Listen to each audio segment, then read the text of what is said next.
Very good morning to all of you. आज Taufiq sir छुट्टी पे हैं, मेरी भी तबीयत ठीक नहीं है। मैं इरादा बना करके आया हूँ 1:30 बजे तक आपके साथ रहने का, जितनी देर मेरी तबीयत साथ दे पाएगी, क्योंकि आप लोग तो मुझसे ज़्यादा यंग हो, जस्ट हाफ हो, तो आप लोगों की तबीयत मैं नहीं पूछ रहा कि आप लोग कैसे हो, क्योंकि आप लोग बिल्कुल अच्छे हो गए, मेरे रिलेशन में तो बहुत ही अच्छे हो, ठीक है।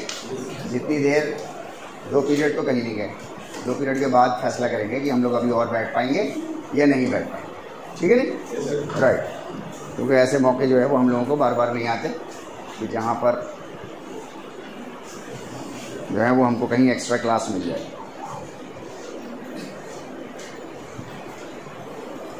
तो हम लोग जो है वो स्केलेटल सिस्टम को डिस्कस करने की कोशिश की थी हम लोगों ने, राइट। क्या लिखा हुआ है ये? Danger of learning anatomy. क्या लगता है आपको, क्या डेंजर होगा इसमें? अभी तक तो सीख रहे हैं हम लोग, आ रहे हैं ना पीछे से एनाटॉमी करते हुए, तो क्या डेंजर आपको लगता है? क्या डेंजर आ सकता है? कुछ आ सकता है या आ गया हो, आपको पता न चला हो, खतरा आ गया। 3 तो सेशनल आ गए है नहीं? हाँ, एक सेशनल अभी जो हुआ है उसकी 7-8 कॉपियाँ रह गई हैं, वरना वो ले आता मैं अपने साथ और हम लोग डिस्कस कर लेते उसको, लेकिन बहरहाल वो वक्त करेंगे जब हम लोग ले आएंगे उसको अपने साथ, ठीक है। एक तो वो डेंजर था, वो डेंजर नहीं है, वो तो अच्छी चीज़ है। आपका इवैल्यूएशन जितना एग्ज़ाम से पहले जितना अच्छा इवैल्यूएशन हो जाए, जितनी अच्छी तैयारी आपकी हो जाए, उतना अच्छा है आप लोगों के लिए ना। डेंजर क्या हो सकता है? क्या लगता है आपको कि ये डेंजर हो सकता है? अपने आप को डॉक्टर समझने लगे हैं तो समझ लीजिए आप, आपका नुकसान है जी।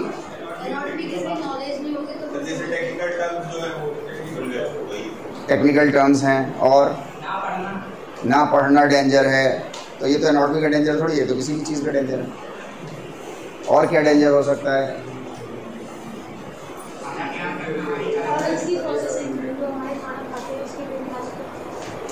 खाना बहुत सवार हो गया सबके दिमागों पे, मेरी समझ में नहीं आया। पेपर में भी बहुत खाना सवार है। मैं पूछ रहा हूँ रेस्पिरेटरी सिस्टम और वो खाने की नली और क्या क्या उसकी नलियाँ बता रहा हूँ। मुझे लगा जैसे डाइजेस्टिव सिस्टम ज़्यादा हावी हो गया। एक तो प्रैक्टिकल भी पेट का मसला है नहीं? वो असल में पेट का मसला नहीं होता, वो टेस्ट बड्स का मसला होता है नहीं? ऐसे 2-3 लोगों को मैं जानता हूँ जो खाते हैं और फिर उसके बाद 10-15 मिनट के अंदर अंदर वो हलक में उंगलियां डाल के उगल देते हैं, उसको निकाल देते हैं बाहर और फिर खाने बैठ जाते हैं दोबारा। मसला टेस्ट का है, क्योंकि पेट के अंदर तो टेस्ट आता नहीं, टेस्ट यहीं तक का है नहीं? 8000 टेस्ट बड्स हैं, ठीक है नहीं? और 70 से 100 ट्रिलियन आपके बॉडी सेल्स हैं। तो बाकी के जो बॉडी सेल्स हैं 8000 के अलावा, राइट, उनको वो न्यूट्रिशन पहुंचाता है। बाकी टेस्ट आपको जो मिल रहा है वो आपको यहीं तक का मिल रहा है बस।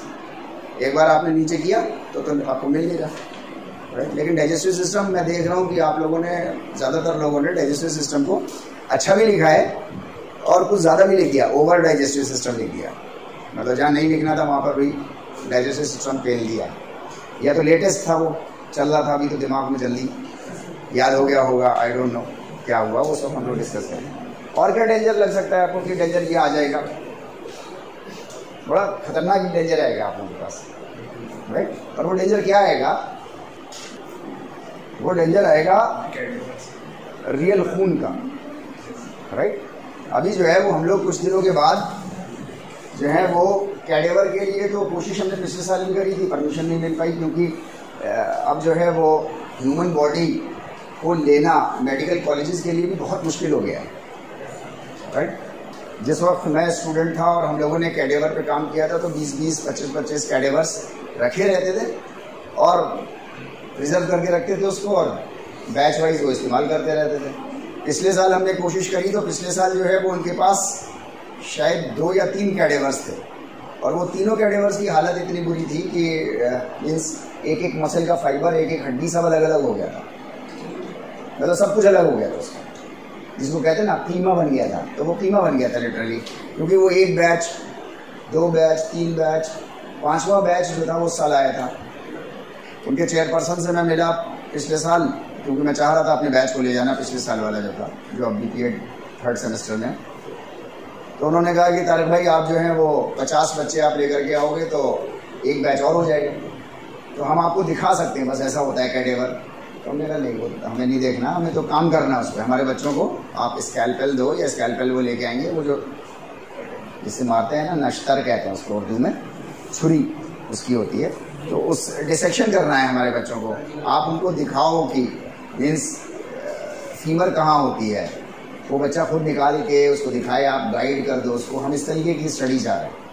बहरहाल वो स्टडी पॉसिबल नहीं हो पाई थी, क्योंकि कहते वैसा कैडेवर हमारे पास है नहीं। तो हम लोगों को कैडेवर तो नहीं मिल पाएगा इस साल भी, यानी हालांकि मैं फिर से कोशिश करूँगा कि कैडेवर हम लोगों को मिल जाए। अगर इस वक्त ताज़ा कैडेवर कोई आ गया होगा, किसी ने डोनेट कर दी होगी अपनी बॉडी, तो है ना, लेकिन अगर नहीं आया होगा तो हम लोग को नहीं मिल पाएगा। लेकिन हम लोग फिर भी कैडेवर पे काम करेंगे। वो कैडेवर फिर एनिमल कैडेवर होगा। पिछले साल फिर मैंने जो है वो एनिमल कैडेवर पे इस्तेमाल किया था। फिर हम लोगों ने जो है वो बकरा एक जो है वो ज़बह किया, बकरे का दिल निकाला, बकरे की मसल निकाली, बकरे की रीढ़ की हड्डी निकाली, उसको क्लास में लेकर के आए, खून टपकता हुआ, उसमें से कईयों को मतली आ गई, आपको भी आएगी कईयों को। बहुत से लोगों ने मांस ज़िंदगी में जीवन में नहीं छुआ होगा, उस वक्त मसल छू छू के देखनी होगी आपको, तो वैसे ही रोंगटे खड़े हो जाएंगे। ये सब करना होगा हम लोगों को। तो ये बहुत बड़ा एक विकट डेंजर आप लोगों के ऊपर आने वाला है, राइट, जो कि आपको डील करना होगा आपको उससे, क्योंकि आप एनाटॉमी पढ़ रहे हैं। मैं देख रहा हूँ कुछ लोगों का अभी से मुंह बन गया है, बड़ा ये क्या चक्कर पड़ गया। लेकिन आप एनाटॉमी पढ़ेंगे तो आपको ये, जब तक आप लाइव नहीं पढ़ेंगे उसको, छूना कोई ज़रूरी नहीं होगा, कोई ज़बरदस्ती नहीं होगी। जिसका मन करे छू के देख ले, उसको अच्छा फील हो जाएगा। क्योंकि कैडेवर पे भी जाते तो वहाँ तो इंसान को आपको ऐसा करना पड़ता है, तो अच्छा है यहाँ तो उससे कम डिग्री का ख़तरा आपको मोल लेना पड़ता है। वहाँ तो आपको बहुत उल्टियाँ भी आती हैं और बहुत आपको मतलब अजीब सा लगता है।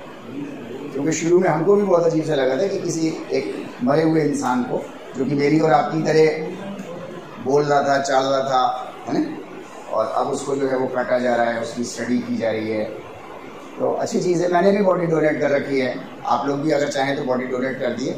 डॉक्टर्स के पास इस वक्त मतलब बहुत कम बॉडीज़ हो गई हैं, टेक्निकली बहुत कम बॉडीज़ हो गई हैं, जिसकी वजह से उनको लाइव जो है वो कैडेवर्स नहीं मिल पा रहे।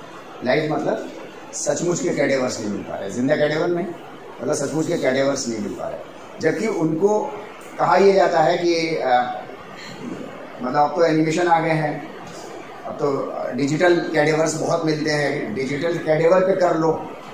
लेकिन प्रॉब्लम सबसे बड़ी क्या आती है? सबसे बड़ी प्रॉब्लम ये आती है कि कैडेवर तो डिजिटल होता है, लेकिन जब आप सर्जरी के लिए जाओगे तो आप जिंदा हो गए। अच्छा, उसको जिंदा मीन्स अगर उसको बॉडी, ह्यूमन बॉडी के ऊपर स्कैल्पेल चलाने की वो नहीं है, तो आपको क्या लगता है कि डिजिटल से वो हिम्मत आ जाएगी? उसको सवाल ही पैदा नहीं होता, सवाल ही पैदा नहीं होता। उस सर्जन को तो ज़रूरी चाहिए, मतलब कैडेवर इंसान चाहिए जिसने अपनी बॉडी डोनेट कर रखी हो, ताकि उसको लाइव बॉडी जब मिले तो वो लाइव बॉडी पे अच्छे से स्कैल्पेल चला सके। अच्छा, लाइव बॉडी को मतलब की जगह आप अपने को रख के देखो, आपको ऑपरेशन चाहिए हो, आपके किसी घर वाले को, ऊपर वाला ना करे, लेकिन हर घर की कहानी है, कभी ना कभी किसी न किसी को कोई ना कोई ऑपरेशन चाहिए होता है। तो उस वक्त जो है वो डिजिटल कैडेवर जो है वो काम नहीं करेगा, बल्कि लाइव आप सामने बैठे होगे और आपके ऊपर ऑपरेशन हो रहा होगा, और उसने प्रैक्टिस नहीं की होगी, जिसकी वजह से उसकी सर्जरी जो है वो फिर अफेक्टेड होगी कहीं ना कहीं। तो लाइव कैडेवर्स चाहिए ही होते हैं। आप लोग अगर बॉडी डोनेट कर सकें तो आप लोग भी बॉडी डोनेट कर दिए, डेथ के बाद आपकी बॉडी जेएनएमसी चली जाएगी, जेएनएमसी में स्टडी होगी। मैंने इस शर्त पे दे रखी है कि सबसे पहला जो डिसेक्शन होगा वो डिपार्टमेंट ऑफ फिजिकल एजुकेशन के स्टूडेंट्स आके करेंगे उसको सबसे पहले, क्योंकि वो एक बार बॉडी खोल देते हैं तो वो फिर बॉडी खुल जाती है, राइट। आपको लाइव फिर बॉडी नहीं मिलेगी, मतलब आपको बाइसेप्स आपको देखना है तो आप जो है वो बाइसेप्स अभी जैसे खाल हटाई जाए मेरी, और उसके बाद इस खाल को ऐसे ऐसे करके पिंच कर दिया जाए, और उसके बाद यहाँ से इसका टेंडन काट लें, यहाँ से टेंडन काट लें, और वो मसल ऐसा करके निकाल लें, तो ये मसल आपको लाइव दिख गई एक बार में, राइट। अभी एक बार बाहर निकल गई तो जो दूसरा बैच आएगा तो दूसरे बैच के सामने मतलब निकली हुई मसल तो दिखाई देगी उनको, लेकिन एग्जैक्ट कैसी होती है लोकेशन एग्जैक्ट कौन सी नर्व कहाँ से मिलती है, एग्जैक्ट कौन सी कैपिलरीज, कौन सी आर्टरीज, कौन सी वेन्स कहाँ पर मिलती हैं जा करके, कैसे इसका नरिशमेंट होता होगा, कैसे इसको नर्वस सिस्टम से सप्लाई होती होगी, वो चीज़ नहीं मिल सकती उन लोगों को जो सेकंड बैच आएगा। बहरहाल कुछ कंडीशन पे मैंने ऐसे कर रखा है नहीं, लेकिन आप लोगों में से भी अगर कोई लोग मानवता के लिए अगर कर सके तो बहुत अच्छी बात है। एनी हाउ, तो आपके सामने ये डेंजर आने वाला है, इसकी आप लोग थोड़ा सा मन बना लीजिएगा, है ना। मन बना लेंगे हम लोग, क्योंकि अपने सामने जो है वो दिल भी होगा, मसल भी होगी, हड्डी भी होगी, कुछ और ऑर्गन्स भी होंगे। तो खून देखना सबके बस की बात नहीं होती, ऑर्गन तो देख लोगे आप फिर भी, लेकिन खून देखना जो है वो सबके बस की बात नहीं होती। तो एक डेंजर आपके सामने आ सकता है, और अगर मैं क्लास लेता रहा आपकी तो ज़रूर आएगा। नहीं, हम बता के लेंगे, हम तो अभी से बता रहे हैं आपको, अभी तो आना भी नहीं है, हो सकता है 2-4 साल बाद आए, नहीं 2-4 साल बाद नहीं होगा, 2-4 हफ्ते बाद आए, लेकिन मैं ये कह रहा हूँ कि आएगा। मैं अभी से आपको इसकी इन्फॉर्मेशन तो अभी से दे रहा हूँ, तो जब अगले दिन आने वाला होगा तो जाहिर सी बात है मैं आपको बहुत ज़ोर से बताऊँगा फिर तो उस दिन आप एब्सेंट हो जाइएगा। इसको एब्सेंट होना वो एब्सेंट हो जाए, लेकिन नुकसान उसका बहुत हो जाएगा, क्योंकि लाइव अगर एनाटॉमी है, अगर लाइव नहीं पढ़ोगे आप, कोई चीज़ को खुद करके नहीं देखोगे, या कम से कम अपनी आँखों से नहीं देखोगे, यानी तो फिर आपको वो फील नहीं आ पाएगी। एक होता है ना, एक तो की इन्फॉर्मेशन और एक होती है उसकी फील होना, है नहीं। आपको ये पता चले कि मेरा जूता जो है वो मेरे पैर में काट रहा है, ओके, ये हो गई इन्फॉर्मेशन। फिर आप अपना पैर मेरे जूते में डालो और 2-4 घंटे ज़रा चलो, फिर आपको पता चले, वो होती है फील, है नहीं। जैसे मैं जो हूँ वो अपने पूरे जीवन में 3 रातें जो हैं वो मैंने मरघट में गुजारी हैं, और 7 रातें मैंने जो है वो कब्रिस्तान में गुजारी हैं। 3 रातें मरघट में और 7 रातें जो हैं वो कब्रिस्तान में, राइट। अब ये फील है, कुछ नहीं होता, मैं बता तो रहा हूँ, कुछ भी नहीं होता, सब फालतू की बातें हैं, सब फालतू की बातें, राइट। आप लोग भी जाइएगा, कभी रह के आइएगा, बड़ा मज़ा आएगा आपको, अच्छा लगेगा। शमशान घाट में रहिएगा, कब्रिस्तान चले जाइए, कब्रिस्तान के बराबर है, हाँ वहाँ चले जाइएगा, है ना। मीन्स वो मैं अब आपसे क्या कह रहा हूँ, मैं आपसे कह रहा हूँ कि ये इन्फॉर्मेशन है जो मैं आपको दे रहा हूँ, लेकिन मैं फील नहीं दे सकता आपको, या फील भी दे सकता हूँ, फील नहीं दे सकता। फील लेने के लिए तो आपको खुद जाना पड़ेगा। तो there is a lot of difference between feel and information. तो एनाटॉमी की इन्फॉर्मेशन तो हो जाएगी आप लोगों को, कोई प्रॉब्लम की बात नहीं है, लेकिन आपको फील होने में ये डेंजर आपको थोड़ा खतरा उठाना पड़ेगा, ठीक है। तो उससे डरिएगा नहीं, सहमिएगा नहीं, अच्छा लगेगा आपको, इंटरेस्टिंग लगेगा। मैं कोशिश ये करूँगा 100% कि आप लोगों को डर ना लगे उससे, बिल्कुल खून भी ना छूना पड़े, मैं इसकी भी कोशिश करूँगा। लेकिन इवन देन अगर कहीं टपक गया खून तो उसको भूत मत समझ लीजिएगा, राइट, ओके फाइन। कैडेवर जो है वो जाहिर सी बात है, मतलब ज़्यादा फील की बात होती है, क्योंकि उसमें इमोशनल टच भी ज़्यादा इन्वॉल्व होता है, क्योंकि वो ह्यूमन बीइंग होता है, यानी बहरहाल कुछ भी हो, ह्यूमन बीइंग की वैल्यू बहुत ज़्यादा होती है, बहुत ज़्यादा होती है।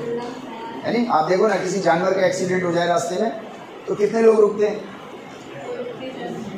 हैं, एक आध रुक गया, कोई रुक गया। अच्छा, किसी इंसान का हो जाए एक्सीडेंट तो कितने लोग रुक जाते हैं। तो इंसान की वैल्यू जो है वो बहुत ज़्यादा है, जितनी वैल्यू है उतनी ही फील भी है।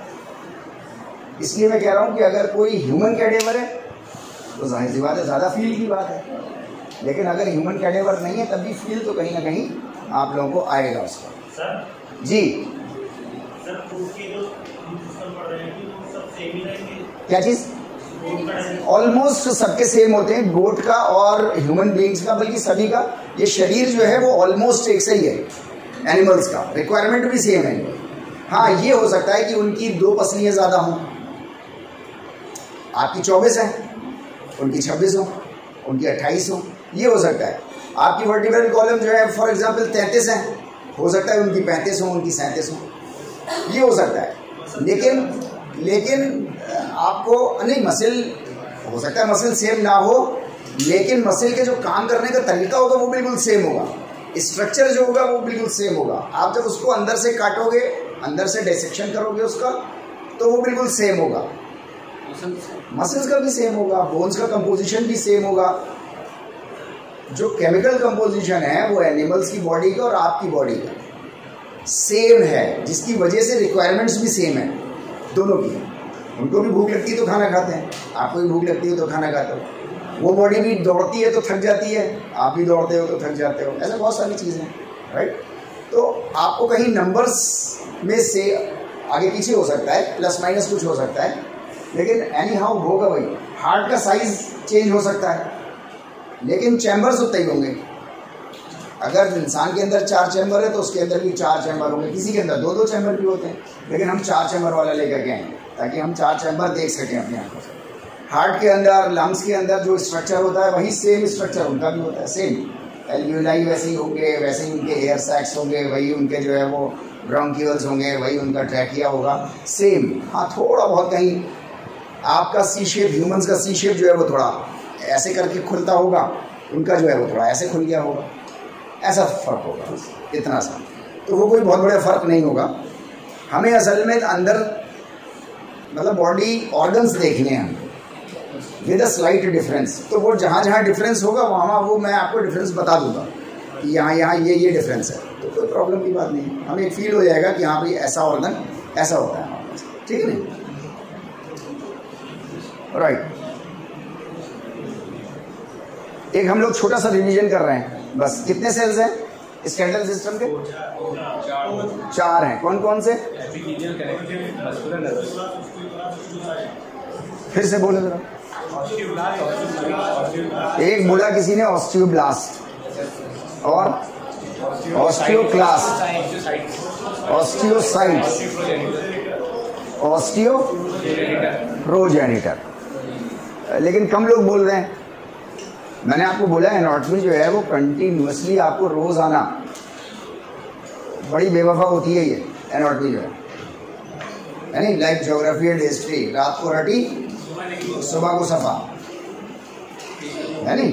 तो इसलिए आप लोगों को कंटिन्यूस, जैसे आप फुटबॉल, हॉकी, क्रिकेट, बैडमिंटन रोज प्रैक्टिस करनी होती है, नहीं तो एक्यूरेसी खराब हो जाएगी आपको, राइट। तो हमारा सबसे पहला था progenitor, then osteoblast, osteoclast and osteocyte. ये सारे सेल्स, ये जितनी भी चीज़ें आती जाएं, क्योंकि अब तेज़ी से बहुत सारी चीज़ें आएंगी, बहुत टेक्निकल आएंगी, तो इसलिए आप लोगों को कंटिन्यूसली रोज़ के हिसाब से प्रैक्टिस आपको अपनी रखनी होगी, राइट। Okay fine. अभी हम लोग जो है वो हर सेल के बारे में जानकारी हासिल करेंगे, बहुत छोटी छोटी सी, बहुत डिटेल में नहीं, बहुत छोटी छोटी जानकारी कि ये करते क्या है। ऑस्टियोप्रोजेनिटर, ठीक है। देखिए, किसी भी वर्ड को समझने के लिए बहुत आसान तरीका है, इसको लिखिए मत, ये तो आपके पास पहुंच ही जाएंगे सब, कोई दिक्कत नहीं है इसमें। समझ लीजिए एक बार, अपनी समझ को कुछ लिखना हो तो वो लिख लीजिए कॉपी पे, अपने हाथ चलाते रहिए, सुनते भी रहिए, वो आर्ट, वो स्किल डेवलप कर लीजिए। किसी भी वर्ड जिसको आप जानते नहीं, तो ऐसे वर्ड हो सकते हैं, बहुत सारे वर्ड होते हैं। एक तरीका तो ये है कि आप उसकी डिक्शनरी उठाइए, उससे रिलेटेड, और उस डिक्शनरी को देखने की कोशिश कीजिए। एक तरीका तो ये टाइम टेकिंग तरीका है। एक तरीका ये है कि आप एक्टिवली आप पार्टिसिपेट कर सकते हैं कि उस वर्ड पे थोड़ा सा ध्यान लगाइए, हल्का सा उस पर ध्यान लगाइए कि वो वर्ड क्या कुछ ऐसे वर्ड से मिलकर के बना हुआ है जिनको आप पहले से जानते हो, शायद जानते हो।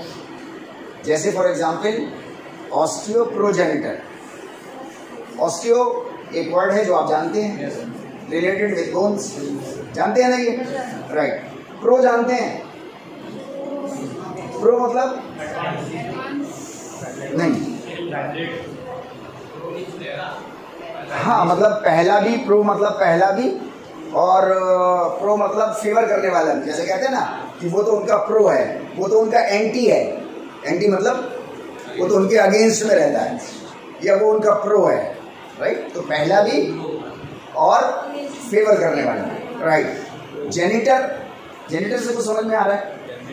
जेनरेट, यानी जनरेटर, जनरेटर क्यों कहते हैं उसको? क्योंकि वो जनरेट करता है, राइट। ये कोई ऐसा सेल है, अब तीनों चीजें मिलाओ आपस में, आप क्या बन रहा है? ये कोई ऐसा सेल है जो बोन्स को प्रोडक्शन की शुरुआत करता है। मेरी बात समझ में आ रही है? ये कोई ऐसा सेल है जो जब स्केलेटल सिस्टम बनना शुरू हुआ है माँ के पेट के अंदर, तो सबसे पहला जो स्केलेटल सेल बना है तो वो कुछ ऐसा ही होगा। मतलब इतना तो समझ में आ ही रहा है। प्रोजेनिटर है किस चीज का? ऑस्टियो का। ऑस्टियो का जेनेटर है, जनरेटर है, और प्रो है, सबसे पहला है, फिगर करने वाला है, शुरुआत करने वाला है, राइट। यानी कि हमको ये नाम, अगर ये टेक्निक हमको आती है तो इस वर्ड को फिर हमें याद करने की जरूरत नहीं है, इसकी डेफिनेशन 4-6 लाइन की है नहीं, बहुत सिंपल सी है। कोई भी ऐसा सेल जो स्केलेटल सिस्टम की बनावट की शुरुआत करे वो ऑस्टियोप्रोजेनिटर सेल होगा। राइट और रॉन्ग? बिल्कुल सही। ये टेक्निक आप अंग्रेजी के किसी भी वर्ड के साथ लगा सकते हैं। आप थोड़ा सा ध्यान दोगे तो आपको समझ में आ जाएगा कि अच्छा उस वर्ड के बारे में तो आप जानते हो, उस वर्ड के कोई एक टुकड़े के बारे में जानते हो। जो वर्ड आपने कहीं पहले पढ़ा होगा उसी वर्ड से मिलकर के बना होगा। अगर आप इस तरीके से थोड़ा सा एक्टिवली पार्टिसिपेट करोगे तो आप देखोगे कि आपको हार्डली 90 डेज भी नहीं लगेंगे और आपकी vocabulary automatically without referring the dictionary, आप जो है वो ऑटोमेटिकली आपकी 90 डेज में आपकी वोकैबुलरी, आपकी टर्मिनोलॉजी जो है वो आपकी बहुत अच्छी होगी। लेकिन उसके लिए आपको थोड़ा एक्टिवली पार्टिसिपेट करना पड़ेगा, थोड़ा ध्यान देना पड़ेगा, तब आप जो है वो चीज़ों के ऊपर आ जाएंगे।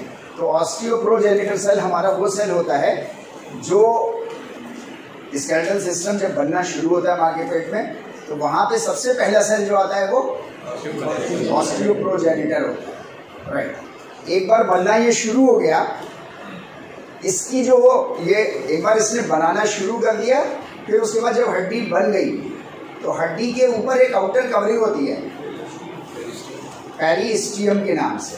राइट, वो ये दिया हुआ है यहाँ पर, पेरिस्टियम के नाम से ये लोकेट वहाँ पर जाकर के हो जाता है। यानी कि जो लोग माइक्रोस्कोप पे ऑस्टियोलॉजी के जो एक्सपर्ट्स हैं, जब वो प्रोजेनिटर सेल को देखने की कोशिश करेंगे या निकालने की कोशिश करेंगे तो वो बोन के किसी और हिस्से पे नहीं जाएंगे, वो ऊपर से ही उसको जो है वो उसकी आउटर लेयर से ही ऑस्टियोप्रोजेनिटर को बाहर निकालेंगे। Right, okay. ये ऑस्टियोप्रोजेनिटर तो सबसे पहला है जो जनरेट कर रहा है स्केलेटल सिस्टम को। इसने जैसी जनरेशन शुरू करेगा तो वो सेल्स कुछ मजबूत हो जाएंगे थोड़े, वो जैसे ही मजबूत होंगे तो वो ऑस्टियोब्लास्ट कहलाएंगे। जैसे भी आपने देखा था ना डाइजेस्टिव सिस्टम में, खाना तो एक ही था, अभी फूड था मुंह से बाहर तक, बोलस हो गया, फिर काइम हो गया, फिर फीसेस हो गया। अलग अलग लोकेशन पे अलग अलग वातावरण में जाकर के वो अलग अलग नामों से पुकारा जाएगा। The same is true with this. यानी अभी जो है वो उसने जैसी शुरुआत करी, शुरुआत करने के बाद जरा से बोन्स का कुछ लक्षण आया। बोन का लक्षण क्या है? बोन का लक्षण क्या है? बोन की पहचान क्या है? हार्डनेस। हल्की सी उसमें हार्डनेस सी आई, राइट, तो वो फौरन ऑस्टियोब्लास्ट में कन्वर्ट हो गया। इनके केमिकल कंपोजिशन ऐसी बात है, दोनों के डिफरेंट होते होंगे। उन केमिकल कंपोजिशंस पे we are not going into that, क्योंकि वो हमारा हिस्सा नहीं है। We are suppose to get the information at the very superficial level. हमको सुपरफिशियल लेवल पर ऊपर पर, राइट, तो ऊपर की एनाटॉमी अच्छी खासी है, 100 घंटे की है, हम लोग पहले डिस्कस कर चुके हैं इसके बारे में। तो ये हमारा ऑस्टियोप्रोजेनिटर सेल जो है, जो कि एक बोन सेल है, जो कि सबसे पहला बोन सेल है माँ के पेट के अंदर, वो जैसे ही बनना शुरू होता है और बोन अपनी सबसे पहली जैसे ही कैरेक्टरिस्टिक लेकर के आती है, जैसे ही लेकर के आती है तो वो ऑस्टियोब्लास्ट में कन्वर्ट हो जाती है, जो कि another type of skeletal cell है। यहाँ तक बात क्लियर हो रही है? राइट। पेरिस्टियम के बारे में थोड़ा सा समझ लीजिए, क्योंकि पेरिस्टियम को लेकर के जो है वो 7-8 तरीके के सवाल आ चुके हैं पिछले 15 सालों में। तो हम लोग तो साथ में एनाटॉमी के जो है वो एनाटॉमी से रिलेटेड कॉम्पिटिशन की भी तैयारी करते चल रहे हैं हम लोग, ताकि आपको अलग से मीन्स बहुत ज़्यादा ना पढ़ना पड़े। जो सवाल आ चुके हैं एटलीस्ट उतना तो हमें कवर हो ही जाए। अब ये कितना आप उसको यहाँ अंदर अपने व्यक्तित्व का हिस्सा बना सकते होगे ये अब आपके ऊपर डिपेंड करेगा, है ना। तो सबसे पहली चीज़ पेरिस्टियम की इस सबसे बाहर का हिस्सा हमारे बोन का। तो आपसे ये सवाल आ सकता है कि outer most layer of the bone is called edge, अब उसमें कई ऑप्शन दिए हो सकते हैं आपको, मतलब सवाल बेसिक ये है। अब इसको पूछा किसी भी तरीके से जा सकता है, स्टेटमेंट 1 स्टेटमेंट 2 करके या कैसे भी, बेसिक इंफॉर्मेशन आपके पास, हमारे और आपके पास होनी चाहिए, राइट। बोन को उसके बाहर के सारे वातावरण से कौन सी चीज अलग रखती है? पेरिस्टियम, ठीक है ना। इस तरीके से भी सवाल पूछा जा सकता है, आउटर मोस्ट भी पूछा जा सकता है, और external environment of the bone और बोन का कनेक्शन किस चीज से मिलकर के बना हुआ है, तो वो पेरिस्टियम के रिलेशन में बना है, राइट। बोन का ये वो हिस्सा होता है पेरिस्टियम जो नर्व सप्लाई देता है और सर्कुलेटरी सिस्टम, ब्लड सप्लाई आपको देता है। तो ब्लड सप्लाई और नर्व सप्लाई देना जो है वो पेरिस्टियम का काम है, राइट। बोन ग्रोथ और रिपेयर, बोन जो है मीन्स आप इसके ऊपर जैसे जैसे मैकेनिकल लोड डालते हो तो बोन जो है वो इसके अंदर भी घिसन पट्टी होती रहती है, वियरिंग एंड टियरिंग होता रहता है, राइट। तो आप जब रेस्ट करते हो तो ये रिपेयरिंग भी होती है, इसकी रिपेयरिंग होना या बोन में ग्रोथ होना, ये काम जो है वो पेरिस्टियम का काम है। बोन का कौन सा हिस्सा जिम्मेदार होता है आपकी ग्रोथ के लिए? पेरिस्टियम, ठीक है नहीं, right. Which part of the bone becomes continuous with the connective tissues near the joints that locks bones together, दो बोन्स को आपस में जोड़ के रखते हैं, राइट। उन दोनों बोन्स का कौन सा हिस्सा जोड़ रहा है? अगर कोई आपसे पूछेगा जाहिर सी बात है उसमें पेरिस्टियम। पहला वाला सवाल ये वाला और ये वाला और ये वाला एक ही है, लेकिन देखो लैंग्वेज अलग अलग है, पूछने का ढंग अलग अलग है, यानी बस यहाँ पूछ लिया कि दो बोन्स आपस में मिले अगर फॉर एग्जाम्पल, तो फिर कौन से दो हिस्से टच होंगे, राइट। या एक्सटर्नल एनवायरनमेंट बोन से अगर टच हो तो बोन का कौन सा हिस्सा टच होगा, तो चॉइस ऑफ वर्ड्स अलग अलग हैं, अदरवाइज आंसर जो है वो एक ही है, सेम है, राइट। इंटरवोवन कहते हैं मीन्स आपस में मेश्ड, एक तो होते हैं इस तरीके के, जैसे हमारे मसल्स के फाइबर्स होते हैं वो इस तरीके के फाइबर होते हैं। फॉर एग्जांपल ये एक फाइबर है, ये एक फाइबर है, ये ऐसे करके स्लाइड करते हैं एक दूसरे के ऊपर सारे फाइबर्स, राइट। पेरिस्टियम के जो फाइबर्स हैं वो ऐसे भी होते हैं प्लस ऐसे भी होते हैं, ये आपस में गुत्थम गुत्था होते हैं बिल्कुल, जिसने जो है वो बोन को सबसे ज़्यादा मजबूती दे रखी होती है। इस तरीके की रस्सी हो, इसको ताकत से खींचना और तोड़ देना, एक इस तरीके की रस्सी हो जो बुरी तरीके से उलझी हुई हो, उसको ताकत से तोड़ देना। फाइबर मटेरियल सेम है, ताकत आपकी किस में ज़्यादा लगेगी? जो गुत्थम गुत्था वाले हैं, क्योंकि उनके टूटने के लिए आपको एक पाथ चाहिए ना, तो टूटने का एक पाथ नहीं मिल पाएगा आपको, क्योंकि अगर आप इस लाइन में तोड़ोगे तो ये वाले फाइबर रेजिस्ट कर रहे होंगे, अगर इसके लाइन में तोड़ोगे तो ये वाले फाइबर रेजिस्ट करेंगे, राइट। तो आपकी बोन को जो हार्डनेस और जो स्ट्रेंथ आपको प्रोवाइड करी गई है, ऊपर वाले ने जो करी है, तो वो इसके फाइबर्स पेरिस्टियम के इंटरवोवन हैं, उलझे हुए एक दूसरे से, गुत्थम गुत्था है, जिसकी वजह से जो है वो ये प्रॉब्लम क्रिएट हुई, राइट।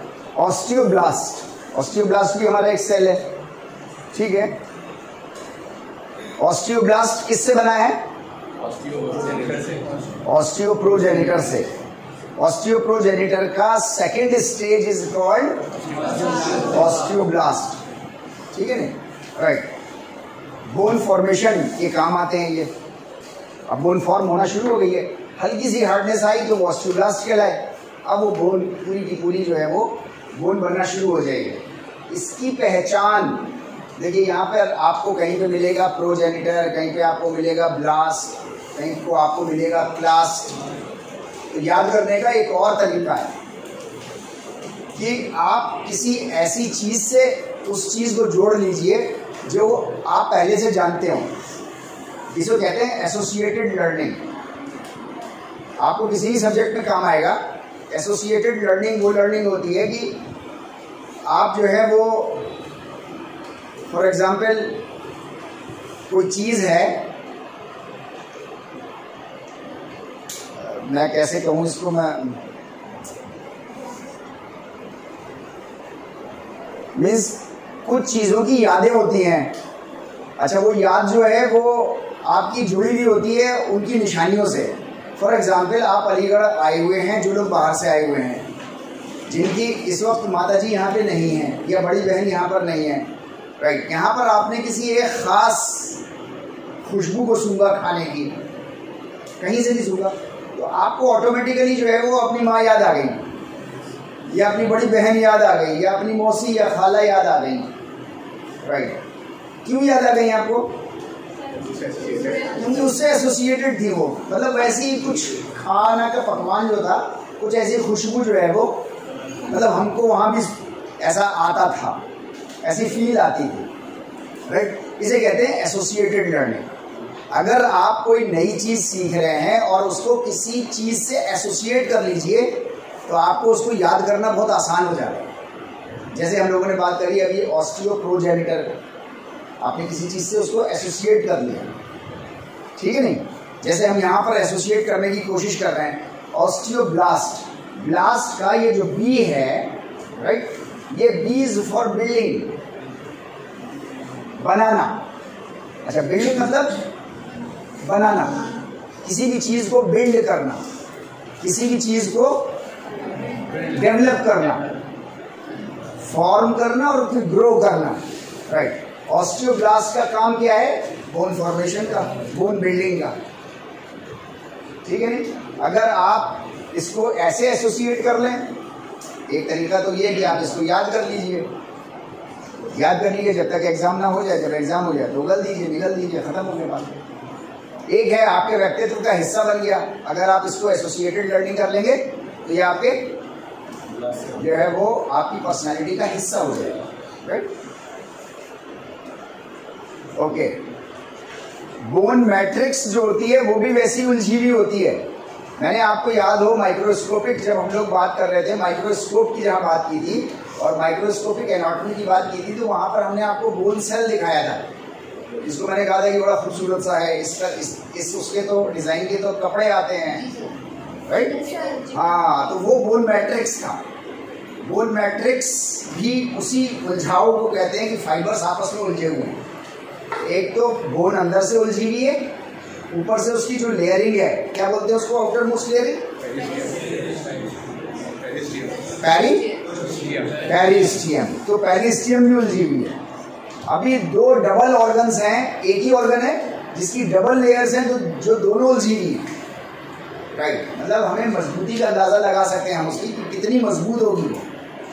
उसको लोड चाहे इस एंगल से डाल दो, चाहे उसको लोड इस एंगल से डाल दो, चाहे उसको लोड इस एंगल से डाल दो, चाहे नीचे से प्रेशर मार दो, ये टूटने की नहीं है कहीं से।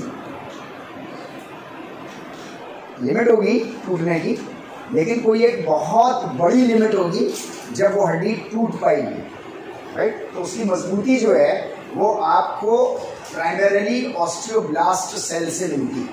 आपकी बोन की जो स्ट्रेंथ है वो किस पे डिपेंड करती है? ऑस्टियोब्लास्ट के ऊपर डिपेंड करती है। ऑस्टियोक्लास्ट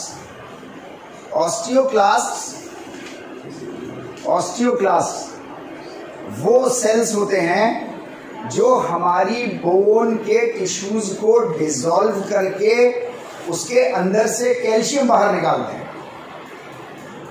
कैल्शियम को बाहर निकालना है। 99% कैल्शियम हमारी बॉडी का हमारी बोन्स में होता है। 1% जो बचा हुआ है वो कैल्शियम हमारी ब्लड में होता है। ब्लड में और मसल्स के अंदर कैल्शियम आयंस होते हैं। 1%। 99% कहाँ है? बोन्स में। इसको आप लिख लीजिए, ये आपके यहाँ स्लाइड्स में नहीं आएगा, आपके डिजिटल उसमें चैनल पे रह जाएगा बस। 99% of the calcium, 99% of the calcium, बैठ जाइए बेटे, 99% of the calcium is present in bones only.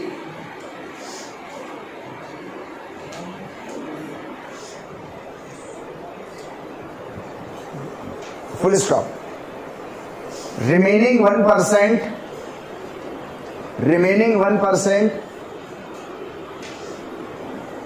is present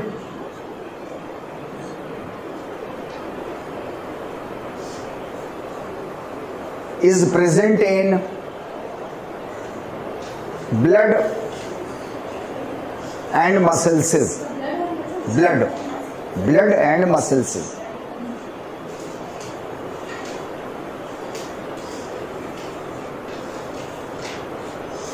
ठीक है भाई, राइट।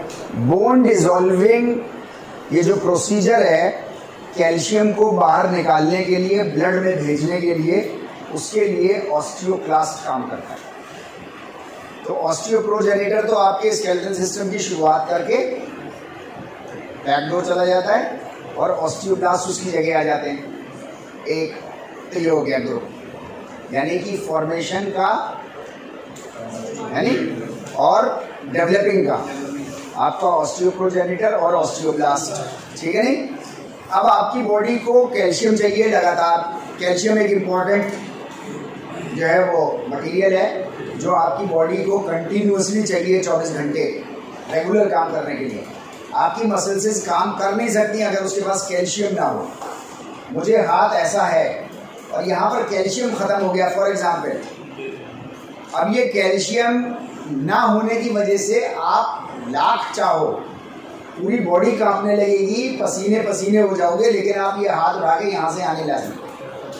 अगर जो मसल काम कर रही हैं इसको यहाँ से यहाँ लाने में, उनके अंदर कैल्शियम रिजर्व अगर ख़त्म हो गया है, ये कैल्शियम रिजर्व आपका ख़त्म नहीं हो रहा कभी भी, जिसकी वजह आपकी जो है वो ये ऑस्टियोक्लास्ट है। ये ऑस्टियोक्लास्ट की जिम्मेदारी है कि बोन के उस ऑर्गन को डिसॉल्व करके कैल्शियम बाहर निकालना और ब्लड में कंटिन्यूस सप्लाई पहुंचाना, ठीक है नहीं। तो ऑस्टियोक्लास्ट का ये काम है, राइट। इसको हमने जो है वो कहा है क्रैशिंग। कार क्रैश हो जाती है ना, गाड़ी क्रैश हो जाती है, ठुक जाती है जाकर के, राइट। उसका तेल वेल बाहर निकल आता है, चाहे उसका पेट्रोल हो चाहे उसका ब्रेक ऑयल हो, वो सब जैसे करके बाहर निकल आता है। तो उसी तरीके से हमारा ये क्लास्ट है, यानी क्रैश सेल है ये। स्केलेटल बोन को जो है वो, हमारी बोन को ये क्या करता है, क्रैश कर देता है। मैं सिर्फ समझाने की बात कर रहा हूँ, सचमुच में नहीं कर रहा क्रैश, कि क्रैश करके कैल्शियम बाहर निकाल रहा है ताकि हमारी पूरी दिनचर्या 24 घंटे की हम अच्छे से सुन भी पाएँ, अच्छे से समझ भी पाएँ, अच्छे से मूव भी कर पाएँ, अच्छे से हमारा रेस्पिरेटरी सिस्टम भी काम करे, डाइजेस्टिव सिस्टम भी काम करे। हर चीज़ के लिए हमको कैल्शियम आयंस चाहिए, और कैल्शियम आयंस हमको ऑस्टियोक्लास्ट दे सकता है। तो बोन का एक सेल है जो आपके कैल्शियम को रिलीज करने में कंटिन्यूसली काम करता है, वो हमारा ये क्रैश बोन सेल है। Crash bone cell is called osteoclast. Very right, ठीक है। ये मैंने रिजॉर्प्शन, ये जो बोन से जो कैल्शियम बाहर निकल रहा है उस प्रोसेस को रिजॉर्प्शन बोलते हैं। रिजॉर्प्शन, उसकी मैंने यहाँ डेफिनेशन लिख दी है विकिपीडिया से उठा करके, सिंपल, कुछ नहीं किया है, वो आप भी देख सकते हो, बहुत डिटेल में था, उसकी छोटी सी मैंने वो निकाल के आपके सामने यहाँ रखी हुई है, आप इसको स्लाइड्स में देख लीजिए। ऑस्टियोसाइट्स, राइट, कैल्शियम लेवल को ये मेंटेन करके रखता है। एक तो बाहर निकाल रहा है, एक सेल तो बाहर निकाल रहा है, दूसरा सेल हमारा जो है वो उसको रेगुलेट करने में मदद करता है, मतलब बहुत ज़्यादा बाहर ना निकल जाए। एक का काम तो क्रैशिंग का है, वो तो सिर्फ क्रैश करेगा, वो तो सिर्फ क्रैश कर रहा है, क्रैश करा उसने तो कैल्शियम आयंस बाहर निकल गए। अब सवाल ये है कि 10 आयंस बाहर निकल गए कैल्शियम के, फॉर एग्जाम्पल, बॉडी को चाहिए 7। अब इसको रेगुलेट करने वाला कोई एक मैनेजर होना चाहिए ना, कोई रेगुलेटर एक होना चाहिए। वो रेगुलेटर जो है वो हमारा ऑस्टियोसाइट है। जी सर, मैंने देखा है काफी जो भिखारी वगैरह होते हैं उनकी आधा हाथ है ना यहाँ से पैरालाइज हो जाता है, बाकी पूरी बॉडी मूवमेंट करती है मगर उनका वो हाथ नहीं मूव होता। तो सर ऐसा भी हो सकता है आधी बॉडी में चल रहा है ऑस्टियोब्लास्ट और इस पोर्शन, हाँ हो सकता है, नहीं हो पैरालाइज हो गई। देखिए किसी भी एक कंडीशन को डेवलप होने के लिए ज़रूरी नहीं है कोई एक ही कंडीशन हो। जैसे आप कह रहे हैं ना एक हाथ इतना पैरालाइज हो गया किसी का, अब ज़रूरी नहीं है ना कि उसके लिए कि कैल्शियम ही बाहर नहीं निकल रहा, बस हो सकता है कैल्शियम नहीं पहुंच पा रहे हैं यहाँ तक, लेकिन ये भी तो हो सकता है ना कि उसकी इतने हिस्से की नर्व ही काम नहीं कर रही। अच्छा कैल्शियम भी निकल रहा है, नर्व भी काम कर रही है, मगर मसल्स इतनी वीक हो गई है कि वो लोड ही नहीं उठा पाए। मेरे कहने का मतलब ये है कि एक ही बॉडी कोई डिजीज कंडीशन है, उसके फैक्टर्स बहुत सारे हो सकते हैं, यानी उनमें से एक फैक्टर ये हो सकता है कि हाँ कैल्शियम नहीं पहुंच रहा, जिसकी वजह से मसल कॉन्ट्रैक्ट नहीं हो रही, लोड नहीं दे पा रही और काम उतना ऑर्गन जो है वो काम नहीं कर रहा। ठीक है, हाँ और नहीं वो नहीं ग्रो करती, वैसे नहीं ग्रो करती, ऐसे तो ग्रो करती है, तभी तो हमारी हाइट बढ़ती है। हमारी हाइट जो है वो आपकी बोन्स के ऊपर डिपेंड करती है। आपकी जितनी लॉन्ग बोन्स हैं, लंबी बोन्स, डेजर्ट की वो है लेकिन वो बोन नहीं है ना, बोन नहीं, वो कार्टिलेज है, कार्टिलेज ह्यूमंस के अंदर अभी तक नहीं कर रहे, लेकिन कल को कोई ऐसी टेक्निक डेवलप कर ली जाए भाई, उसके अंदर कोई एक मैकेनिज्म होगा ना, कोई एक मैकेनिज्म होगा ना लिजर्ड के अंदर, या कुछ और जानवर भी उनके अंदर भी होते हैं कुछ और, जैसे आपके अंदर एक लीवर आपके अंदर ग्रो करता है, इसका कोई मैकेनिज्म होगा। अब ये मैकेनिज्म्स जो छुपे हुए हैं इनको कोई साइंटिस्ट पता कर ले और कल को जो है वो ये हाथ कट जाए और इसको भी ग्रो कर दे, पॉसिबल है। तो कोई मुझसे पूछेगा तो मैं आंख बंद करके कहूँगा हाँ पॉसिबल है, हो सकता है, क्योंकि हो रहा है पीछे से, नेचर में, प्रकृति में हो रहा है ऐसा। बस आपको मैकेनिज्म ही तो पता करना है ना, वो मैकेनिज्म पता हो जाए, जिस दिन पता हो जाएगा उस दिन ऑर्गन्स ग्रो करने लग जाएंगे वापस। उसके लिए जो है वो रिसर्चर्स दिन रात लगे हुए हैं, काम कर रहे हैं इस पर।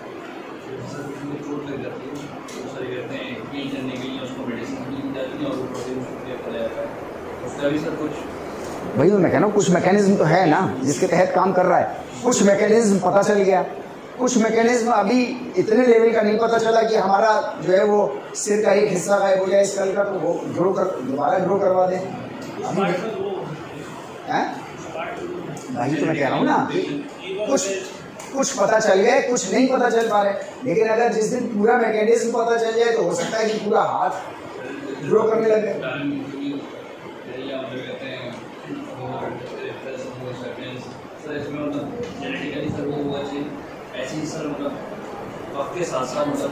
भाई मैं कह रहा हूँ आपसे, ये तो वक्त के साथ साथ हो गया। देखिए एक चीज़ है बहुत इंपॉर्टेंट कि नेचर में जब भी होता है कोई भी चीज़ नेचुरल वे में होती है तो हमेशा उसकी स्पीड जो है वो बहुत ज़्यादा स्लो होती है,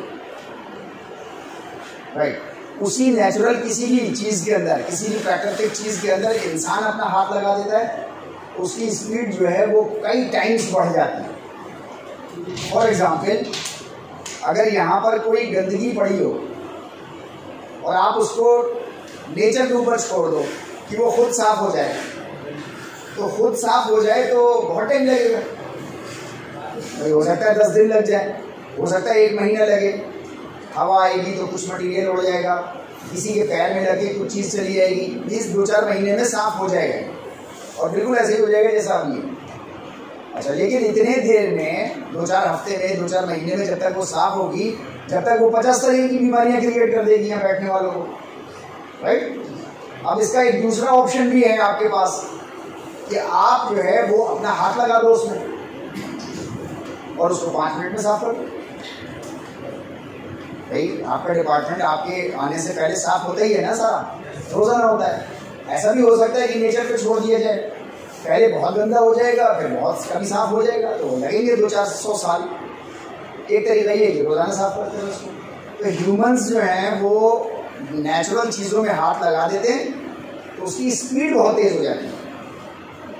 जैसे यहाँ से दिल्ली जाने का रास्ता कवर करने का पहले, गाड़ियों से पहले 2-3 दिन तरीके थे, या तो पैदल जाओ या जानवर इस्तेमाल करो, बैलगाड़ी पे बैठो या घोड़े के ऊपर बैठो, गधे के ऊपर बैठो, कुछ करो, या तैराकी से। ये 3 ऑप्शन थे, तो लगते हैं आपको 3 से 5 दिन, ऐसे है ना, राइट। इंसानों ने उसमें अपना हाथ लगाया, एक मशीन बनाई, सड़कें अच्छी करी, अभी जो है वो 2.5 से 3.5 घंटे में पहुंचने लगे।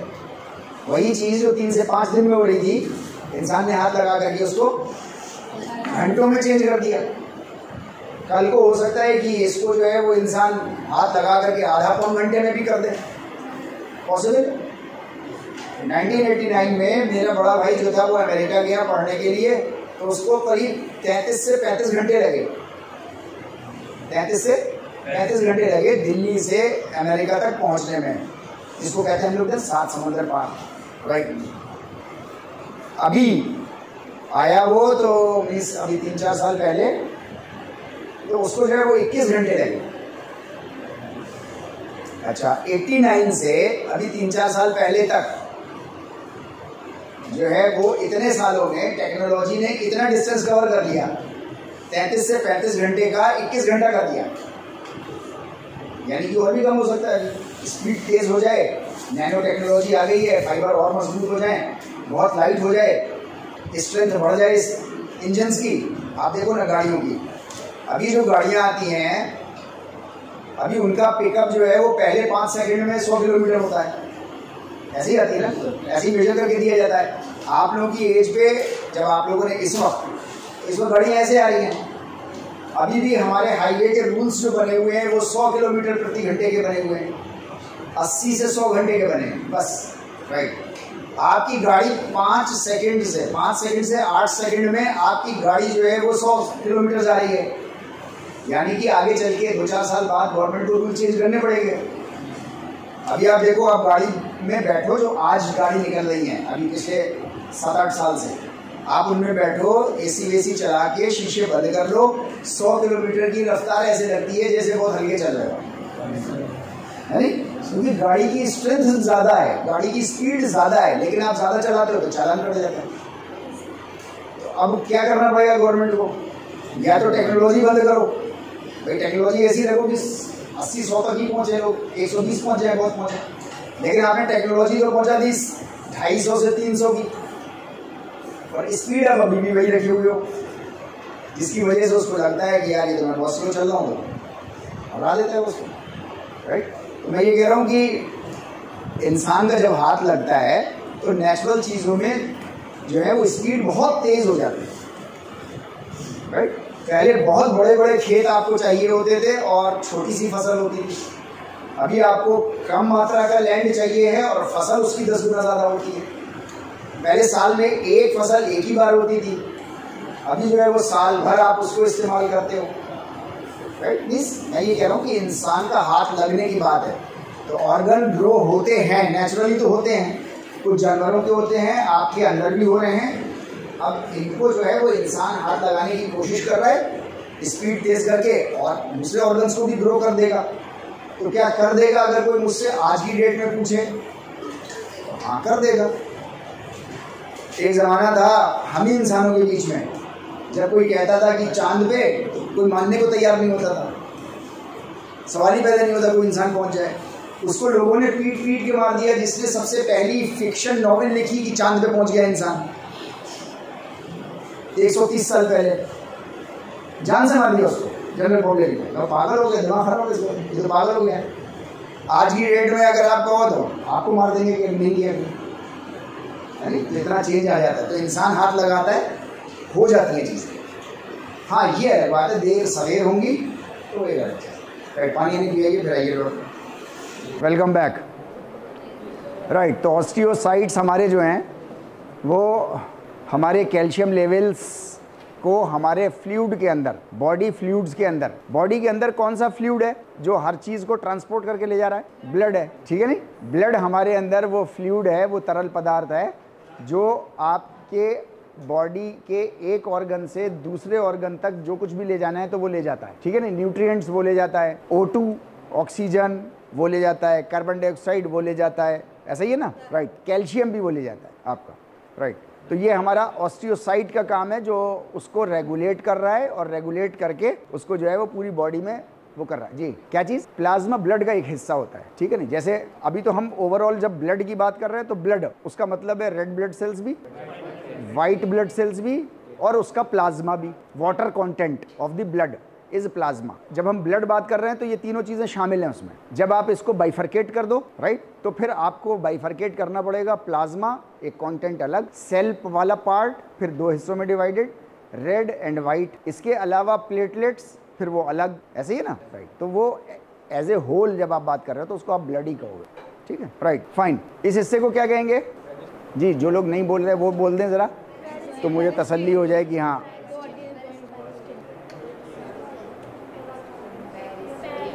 पेरिस्टियम, एक्टिवली पार्टिसिपेट करिए। अगर आप शांत बैठ जाएं कि हाँ ये तो मुझे मालूम है, तो बहुत ज़्यादा चांसेस होंगे कि एग्जाम टाइम में, वो कंपटीशन का एग्जाम हो चाहे कोई भी एग्जाम हो, उसमें हो सकता है अरे यार याद तो था, भूल गया। क्योंकि रिपीटिशन का जब मौका आया था तब आपने उस वक्त रिपीट नहीं किया था उसको, ठीक है नहीं, राइट।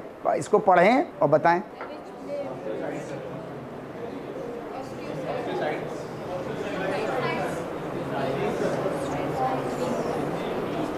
जी सिप्तान साहब, ये क्वेश्चन क्या कह रहा है पहले तो ये बताओ।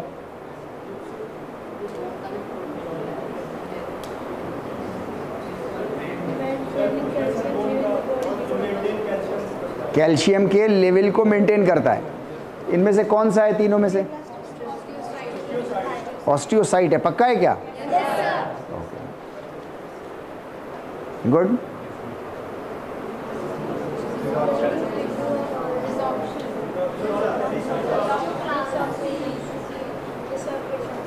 Dissolving bone tissue is also known as absorption, calcification and resorption. Absorption तो कहते हैं किसी चीज़ में एब्जॉर्ब हो जाना, जैसे डाइजेस्टिव फूड आपका एब्जॉर्ब हो रहा था। कैल्सिफिकेशन कहते हैं कैल्शियम्स का किसी जगह पे जमा हो जाना, बोन्स में ही जमा हो रही है 99%, तो कैल्सिफिकेशन। रिजॉर्प्शन मतलब बोन टिश्यू क्रैश होके उससे कैल्शियम आयंस मिनरल्स बाहर निकल रहे हैं, that is called resorption, right.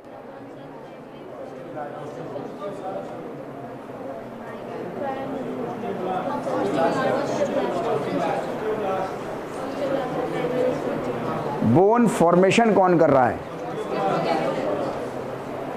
Osteoclast कर रहा है, ऑस्टियोब्लास्ट कर रहा है, ऑस्टियोप्रोजेनिटर नहीं कर रहा। और ऑस्टियोब्लास्ट क्या कर रहा है?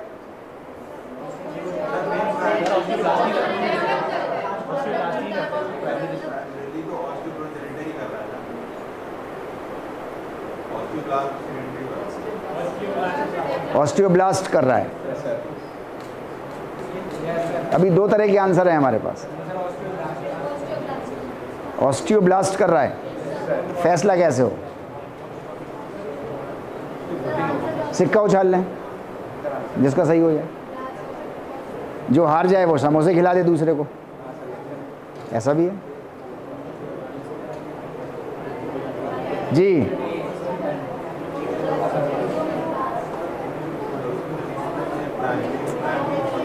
पैर नहीं हिलाओ। बैठे बैठे, भारतीय संस्कृति में बैठ करके पैर हिलाना अशुभ माना जाता है। अशुभ क्यों मानते हैं? अशुभ इसलिए मानते हैं क्योंकि इसका मतलब है आप जो बात हो रही है उस बात पे आपका ध्यान नहीं है, मेन कहीं और ध्यान है। अच्छा, तो अब आप सुनने की कोशिश, समझने की कोशिश तो इधर कर रहे हो जो चल रही है बात, लेकिन दिमाग में कुछ और चल रहा है, तो इसका मतलब है कहीं आपके दिमाग में बैटल चल रही है कुछ। अच्छा, उस बैटल को बॉडी को शो करना है, तो वो कैसे शो करे?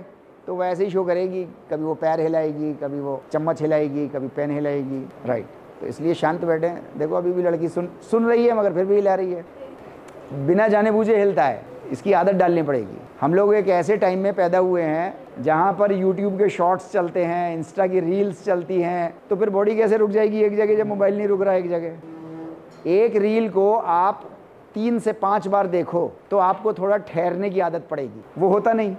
वो जब तक सुबह उठ के जब तक ना कर लें, जब तक सुबह नहीं होती, तो बॉडी कैसे ठहरेगी? क्योंकि दिमाग तो हर वक्त चल रहा है ना, कंटिन्यूस चला रहे हो आप उसको। तो एक प्रैक्टिस कर लो, या तो देखो मत, तो नहीं देखो तो ये तो पागलपन है, ये तो देखना तो है भाई, देखेंगे। लेकिन एक रील को, एक इंस्टा को, एक उसको जो है शॉर्ट को 3 से 5 बार देखो, रिपीट हो जाता है ना, ऑटो रिपीट, 3 से 5 बार, तो आपके व्यक्तित्व में ठहराव रहेगा। वरना वो ऐसे ऐसे करते रहोगे ना, तो मन भी ऐसी ऐसी उछलता रहेगा, फिर रिलेशंस भी खराब होंगे। आजकल कॉमन प्रॉब्लम हो गई ना, रिलेशंस भी खराब हो रहे हैं, सब कुछ हो रहा है जी। हाँ देखता हूँ, लेकिन कम से कम 3 से 5 बार, 5 बार से ज़्यादा ही कोई एक, यानी कि कोई काम के ही देखता हूँगा मैं, मतलब फालतू का नहीं देख रहा हूँगा। ठीठी ठाठा करने के लिए, ठीठी ठाठा करने के लिए तो मेरे स्टूडेंट्स बहुत हैं, मैं उन्हीं के साथ मज़े ले लेता हूँ इतने। मुझे टीचिंग में जितना मज़ा आता है उतना मज़ा मुझे किसी इंस्टा रील पे नहीं आया आज तक, तो ये मेरे लिए ज़्यादा इंपॉर्टेंट है। यही मेरा मक्का, यही मेरा मदीना, यही मंदिर, यही मस्जिद, राइट? ओके फाइन जी। ऑस्टियोब्लास्ट, ठीक है। Periosteum does not actively participates in bone growth and repair, false और ट्रू? नहीं, अभी कुछ लोग बोल रहे थे ट्रू, फॉल्स है, ट्रू है, कैसे?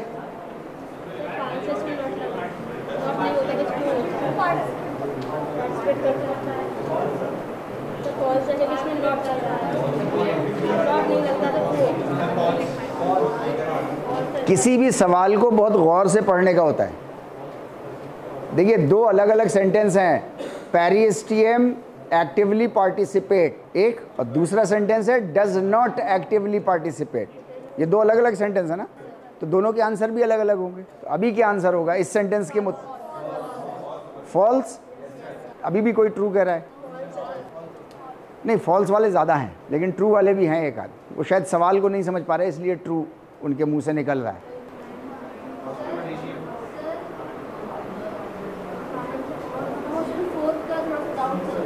क्या चीज़?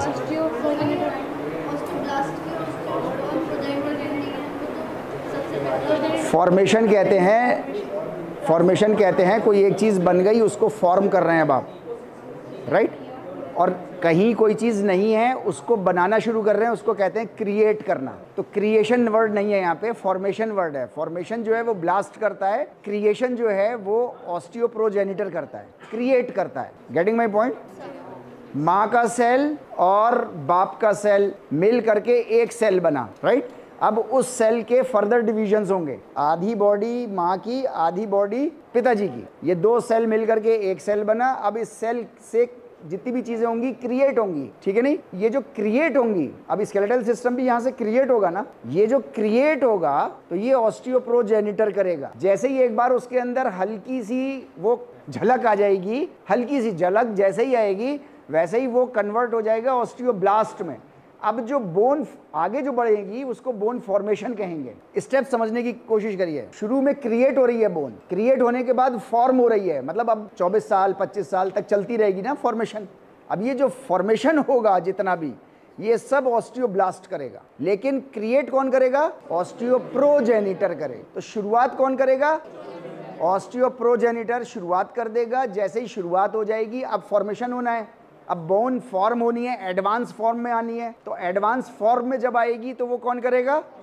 ऑस्टियोब्लास्ट करेगा, ठीक है नहीं? Right, okay. ऑस्टियोमेलेशिया, ऑस्टियोमेलेशिया, इसमें find the odd man out आपको करना है। तो ऑस्टियोब्लास्ट, ऑस्टियोसाइट, ऑस्टियोप्रोजेनिटर्स, ये स्केलेटल सेल्स हैं। ऑस्टियोमेलेशिया जिसमें बोन्स जो है वो आपकी सॉफ्ट हो जाती हैं बहुत ज़्यादा, क्योंकि विटामिन डी की डेफिशिएंसी हो जाती है, तो बोन्स सॉफ्ट हो जाती हैं, हार्डनेस ख़त्म हो जाती है। सब माँ के पेट में बन रहा है, ऑस्टियोब्लास्ट भी बन रहा है माँ के पेट में। ऑस्टियोब्लास्ट बस बाहर आकर के भी काम करना शुरू कर देगा, ऑस्टियोप्रोजेनिटर नहीं कर रहा। ऑस्टियोप्रोजेनिटर कन्वर्ट हो गया है ऑस्टियोब्लास्ट, ठीक है नहीं? ओके। स्केलेटल सिस्टम के फंक्शंस बहुत कॉमन से हैं, हमको आपको सबको मालूम है, सबको याद है, इसलिए हम लोग बहुत ज़्यादा डिटेल में बात नहीं करेंगे, है नहीं? Flat bones protects internal organs, ठीक है नहीं? हमारी जितनी फ्लैट बोन्स हैं वो हमारे इंटरनल जो ऑर्गन्स हैं उनको प्रोटेक्ट करके रखती हैं, ठीक? तो एक तो protection of our soft organs जितने भी हैं, like brain, like heart, like lungs, like kidneys, like liver, ये सब जितनी भी हैं हमारे, ये सब जो है वो बोन्स के ज़रिए से प्रोटेक्ट होंगे। ओके,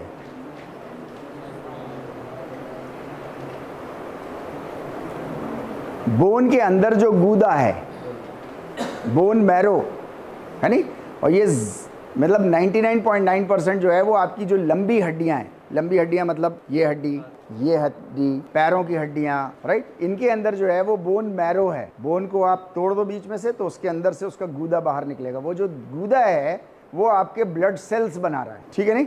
यानी कि आपकी जो बोन्स हैं, जो आपका स्केलेटल सिस्टम है, it also produces blood cells, it also produces blood cells भी आपके जो है वो बोन से ही स्केलेटल सिस्टम के अंदर ही बनते हैं, राइट। ओके, ये आपके एक्स्ट्रा उसके लिए दे रखी है मैंने, आप उसको जब स्लाइड चलाएं आप तो उसको पढ़ लीजिएगा, right. 220 billion new blood cells every day, जी हाँ, ये सब एक्स्ट्रा इन्फॉर्मेशन के लिए आप लोग इसको देख लिएगा। फैसिलिटेट्स मूवमेंट, फैसिलिटेट कहते हैं हेल्प करने को, ठीक है। स्केलेटल सिस्टम आपका जो है वो हेल्प करता है आपके मूवमेंट्स में, छोटा मूवमेंट, बड़ा मूवमेंट, राइट। आपकी बॉडी को एक पॉइंट से दूसरे पॉइंट तक ले जाना, पॉइंट ए से पॉइंट बी, पॉइंट बी से पॉइंट सी तक उसको ले जाना है, तो वो स्केलेटल सिस्टम काम करेगा। मैं आपसे पूछने चाह रहा हूँ, क्या बॉडी में जितने भी बॉडी द्वारा जितने भी मूवमेंट्स हो रहे हैं वो सारे के सारे स्केलेटल सिस्टम से होते हैं क्या?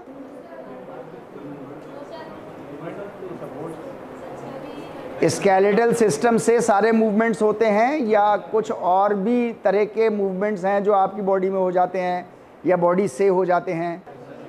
ऐसे हैं, कौन से हैं? सर्कुलेटरी सिस्टम है, ब्लिंकिंग ऑफ आइज है, रेस्पिरेटरी है, डाइजेस्टिव है। डाइजेस्टिव जो मूवमेंट्स होते हैं उनको क्या बोलते हैं? डाइजेस्टिव मूवमेंट्स जो अंदर होते हैं आपके डाइजेशन के दौरान, पेरिस्टाल्सिस सही या गलत? पेरिस्टाल्सिस सही या गलत? राइट। पेरिस्टाल्सिस एक मूवमेंट है जिसको स्केलेटल सिस्टम की ज़रूरत है, राइट और रॉन्ग? स्केलेटल सिस्टम की ज़रूरत है क्या इसको मूव होने के लिए? नहीं। तो आपकी बॉडी के कुछ मूवमेंट्स ऐसे भी हैं जहां पर आपके स्केलेटल सिस्टम की ज़रूरत नहीं है, बिना उसके भी हो रहे हैं। लेकिन आपकी जो ग्रॉस मोटर एबिलिटीज़ होती हैं, ग्रॉस मूवमेंट्स होते हैं, ग्रॉस कहते हैं ओवरऑल बड़े बड़े मूवमेंट, राइट, वो सारे के सारे आपके जो हैं वो स्केलेटल सिस्टम के साथ होंगे। बात क्लियर है बिल्कुल? Right, okay. इट सपोर्ट्स, है ना, तभी हम खड़े हुए हैं, तभी हमारा बैलेंस बना हुआ है, ठीक। It also supports, right. Fat release करता है, फैट को स्टोर भी करता है। बोन मैरो जो है, बोन मैरो आपका ब्लड सेल्स भी बना रहा है, प्लेटलेट्स भी बना रहा है, राइट और वाइट और रेड दोनों ब्लड सेल्स बना रहा है, प्लस आपके प्लेटलेट्स बना रहा है, प्लस आपका फैट कंटेंट स्टोर करके रख रहा है। उसकी एक लिमिट है, उतनी लिमिट तक वो रखेगा, जैसे ही कम पड़ेगी तो वो और ले लेगा आपके उससे, राइट। इसीलिए आपको एक मिनिमल लेवल है फैट का जो आपकी बॉडी को चाहिए हर हाल में। अगर उससे कम आपने फैट परसेंटेज अपनी बॉडी में करी तो आपका सर्वाइवल खतरे में पड़ जाएगा, ठीक है। एक फिर ऊपर की भी लिमिट है कि भाई इससे ज़्यादा भी मत करो। अगर इससे ज़्यादा आप कर लोगे तो वो ऐसा ही है जैसे मीन्स आपने बैग में ईंटें डाल रखी हैं और अब आप रनिंग कर रहे हो, वॉकिंग कर रहे हो, मतलब एक्स्ट्रा लोड लेकर के अब आप उसको कर रहे हो। तो बार बार जब आप एक्स्ट्रा ओवरलोडिंग करोगे जॉइंट्स की, 24 घंटे हो रही है ना, क्योंकि ज़्यादा वेट है, तो जब ज़्यादा वेट है तो ओवरलोडिंग होगी, तो जाहिर सी बात है जॉइंट्स चरमराएंगे कहीं ना कहीं, राइट। तो आपके पास जो फैट कंटेंट है वो बोन मैरो के अंदर फैट कंटेंट जमा होता है जो एसेंशियल है, आपकी बॉडी के लिए ज़रूरी है। कुछ बॉडी अपने चारों तरफ, ऑर्गन्स के चारों तरफ भी लगा के रखती है उनके शॉक एब्जॉर्बेंट के लिए। ऑर्गन्स के, सॉफ्ट ऑर्गन्स के चारों तरफ भी लगा के रखेगी, थोड़ा बहुत हल्का सा। कहीं अगर बोन मैरो को ज़रूरत पड़ी तो वो वहाँ से हल्का सा खींच भी लेगा, या जो आप खाने में ले रहे हो तो वहाँ से ले लेगा, जैसा उसको सूटेबल लगेगा वो वहाँ से ले लेगा। लेकिन अगर ज़्यादा मात्रा में आप कर लोगे तो फिर वो आपके स्किन के अंदर, स्किन के जस्ट नीचे फिर वो फैट जमा होना शुरू हो जाए, और फिर वो जो है ज़्यादा ओवरलोडिंग जब बॉडी को हो जाएगी तो फिर प्रॉब्लम क्रिएट होती हैं तरह तरह की ओवरवेट से, राइट। बहुत सारे मिनरल्स स्टोर करता है और जो है वो रिलीज़ करता है आपकी बॉडी में, राइट। स्केलेटल सिस्टम का ये इन्फॉर्मेशन आपके पास वहाँ पहुँच जाएगी उस वक्त। ये इंपॉर्टेंट है, ये अभी कुछ साल पहले की इन्फॉर्मेशन है जो आमतौर से हमारी किताबों में अभी तक नहीं आई है, राइट। मतलब school books, college books, biology की किताबों में आमतौर से अभी तक नहीं आई है कि ब्लड शुगर लेवल जो है वो हमारा स्केलेटल सिस्टम मेंटेन करके रखता है। ये एक पर्टिकुलर टाइप का ऑस्टियोकैल्सिन नाम का एक हार्मोन है जो ये बाहर निकालता है, राइट। ऑस्टियोकैल्सिन नाम का एक हार्मोन है जो स्केलेटल सिस्टम बाहर निकालता है। इस हार्मोन की वजह से, अच्छा हार्मोन किसका काम है, कौन से सिस्टम का, कौन से सिस्टम का काम है? हार्मोन्स को डील करना, एंडोक्राइन सिस्टम को। एंडोक्राइन सिस्टम का काम है हार्मोन्स को डील करना। यहाँ स्केलेटल सिस्टम कर रहा है हार्मोन को डील, राइट। अभी जो है वो स्केलेटल सिस्टम को सिर्फ हड्डियों से रिलेटेड समझते थे, लेकिन अभी जो है वो मेडिकल फील्ड में due to the advancement of technology अब इसको एंडोक्राइन सिस्टम का पार्ट भी समझा जाने लगा है, क्योंकि हार्मोन रिलीज कर रहा है। जो भी ऑर्गन अगर हार्मोन रिलीज करे तो वो एंडोक्राइन का हिस्सा होना चाहिए, ठीक है नहीं। चूंकि ये ऑस्टियोकैल्सिन नाम का एक हार्मोन रिलीज कर रहा है जो आपका ब्लड शुगर लेवल को कंट्रोल करता है, रेगुलेट करता है। अप एंड डाउन होने से उसको ज्यादा अप भी ना हो जाए और ज्यादा डाउन भी ना हो जाए। तो चूंकि एक हार्मोन है जिसकी वजह से इसको स्केलेटल सिस्टम को एंडोक्राइन का भी एक हिस्सा समझा जाने लगा है। यहाँ तक बात क्लियर हो पा रही है, राइट। अब इसके बारे में जो है वो बहुत सारी वो है कि ये जो है वो इंसुलिन की सिक्रीशन और sensitivity depending on the availability of the sugar in the blood, उसके हिसाब से इंसुलिन को ऊपर नीचे करता रहता है। ये हार्मोन का काम ये है, और जो है वो फैट स्टोरेज को कम करता है। यानी कि ऑस्टियोकैल्सिन अगर रिलीज हो ब्लड में किसी भी तरह से तो फैट स्टोरेज जो है वो कम हो सकता है बॉडी के अंदर, ठीक है नहीं। लेकिन अगर ये अनरेगुलेटेड बॉडी के अंदर सिक्रीट करवा दिया जाए तो प्रॉब्लम भी क्रिएट कर सकता है, ठीक है नहीं। तो इसको रेगुलेटेड ही होना चाहिए। अभी तक आप मतलब कोई बीमारी हो जाए और उसमें कोई टेक्नोलॉजिकली कोई डॉक्टर उसमें हाथ लगा के और उसके रेगुलेशन को बढ़ा दे, एक अलग बात है। लेकिन ज़बरदस्ती कोई बढ़वा ले, कोई ओबीज आदमी है नहीं, काफ़ी फैटी है, वो ऑस्टियोकैल्सिन को रिलीज़ करवा ले, लेकिन ब्लड शुगर जो है वो इंसुलिन जो है वो उसकी फिर ज़्यादा बढ़ जाए, तो एक तरफ तो उसको फैट स्टोरेज उसका कम हो रहा है किसी वजह से, लेकिन दूसरी तरफ उसकी इंसुलिन पे गलत असर पड़ेगा, क्योंकि शुगर तो उसकी होनी चाहिए, सही मात्रा में है, शुगर की प्रॉब्लम नहीं है। तो मैं ये कह रहा हूँ कि जब तक मेडिकल कंडीशन ना हो, जब तक ऑस्टियोकैल्सिन के साथ छेड़छाड़ अननेचुरल तरीके से ना हो तो बेहतर है। अभी तक साइंटिस्ट ऐसा बोलते हैं इसको, राइट, फाइन। एंडोक्राइन ग्लैंड्स को रेगुलेट करता है आपका स्केलेटल सिस्टम, यहाँ तक साइंस आ गई है आज की डेट तक। अभी इसमें साइंटिस्ट और ज़्यादा काम कर रहे हैं आगे, और जैसे जैसे आती जाएंगी तो नए बैच आते जाएंगे, उनके साथ और हम नई चीज़ें ऐड करते जाएंगे इसमें, राइट। ये आपके फंक्शंस थे पूरे, राइट। इन फंक्शंस में आपको कोई क्वेश्चन हो तो आप पूछ लीजिए अभी, नहीं तो फिर हम लोग आगे जो है वो एनाटॉमिकल पोजीशन के बारे में हम लोग बात करेंगे कुछ, और इससे रिलेटेड टर्मिनोलॉजीज होंगी उसके बारे में हम लोग बात करेंगे। Anatomical orientation and concept of directionality. मैं इसको वो कर देता हूँ, इसका चाबी देना बेटा, खुला है क्या? हाँ खुला है, खुला।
आम जीवन में हम लोग जिसको बोलते हैं ना, साइड में हो जाओ, ऊपर हो जाओ, थोड़ा नीचे हो जाओ, राइट। एनाटॉमी में इसके कुछ टर्म्स बिल्कुल अलग हैं, राइट।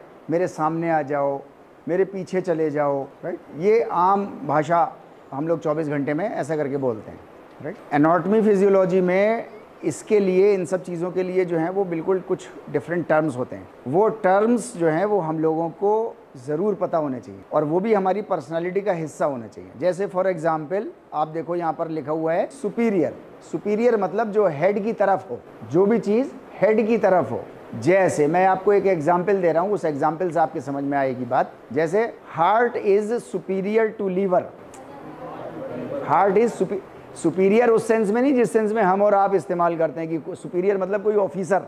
ऑफिसर का बात नहीं है, बात ऊपर नीचे की हो रही है, राइट। हमारी किडनीज जो हैं वो नीचे हैं और हमारे लंग्स जो हैं वो थोड़े ऊपर हैं, towards the heart, towards the head हैं, जिसकी वजह से जो है वो अगर कोई ये सेंटेंस बोले कि lungs are superior to kidneys, या हिप ज्वाइंट, या नी ज्वाइंट, या knee joint is superior to ankle joint, क्या सही होगा सेंटेंस?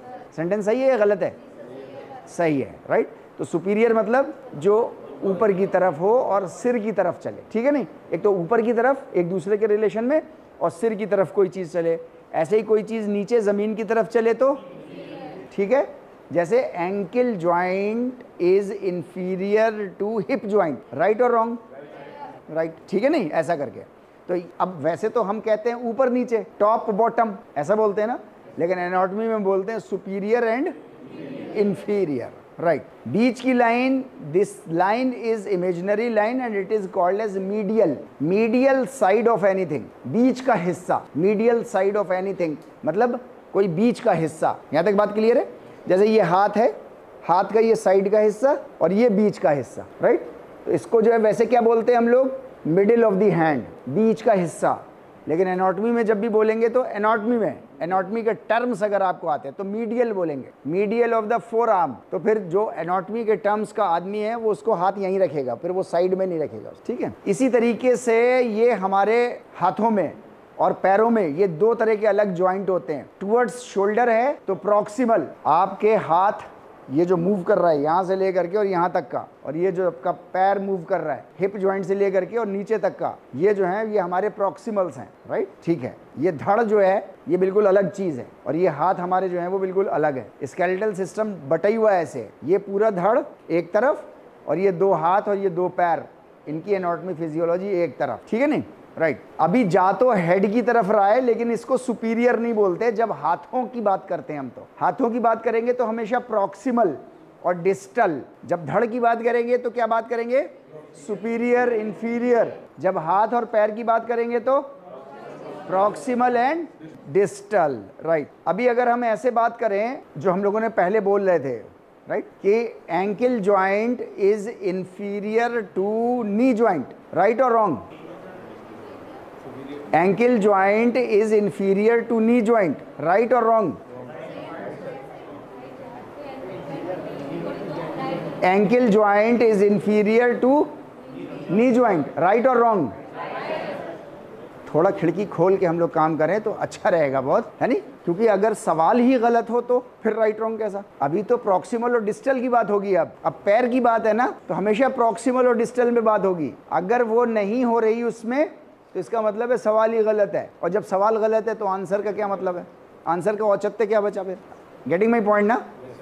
अभी हम लोग जब सुपीरियर इंफीरियर की बात कर रहे थे, हमने वो एग्जाम्पल लिया सिर्फ समझने के लिए, ठीक लिया, लेकिन एक बार आपके पास प्रॉक्सिमल और डिस्टल भी आ गया और ये बात भी आपके सामने आ गई कि प्रॉक्सिमल और डिस्टल कहाँ इस्तेमाल होता है। तो फिर अब आपके सामने अगर इस तरीके का कोई भी सवाल आए, कभी भी सवाल आए, राइट, चाहे कंपटीशन में आए, चाहे एग्जाम में आए, कैसा भी आए, या आपको लिखना हो, तो फिर अगर आप सुपीरियर और इंफीरियर लिखोगे तो गलत लिख दो, ठीक है नहीं। आपको वहाँ पर प्रॉक्सिमल और डिस्टल ही लिखना होगा अगर आप हाथों के रिलेशन में, पैरों के रिलेशन में बात कर रहे हो। अगर आप थोरैक्स के बारे में बात कर रहे हो, हेड के बारे में बात कर रहे हो, नेक के बारे में बात कर रहे हो, वहाँ पर जो है वो आपको सुपीरियर और इंफीरियर की बात करनी है। वहाँ आप प्रॉक्सिमल और डिस्टल बात कर दोगे तो सवाल फिर गलत हो जाए। इस बात का ध्यान हम लोगों को रखना है, राइट। तो मैं ये बताने की कोशिश कर रहा हूँ आपको, ये सिर्फ एक ऊपर की चीज़ है, अभी अंदर हम लोग अब और बात करेंगे इसमें, राइट, कि इस तरीके के हमारे पास एनाटॉमी में इस तरीके के टर्म्स हम लोगों के होते हैं। जनरल इंग्लिश में, जनरल भाषा में दूसरे तरह के टर्म्स हैं, है नहीं।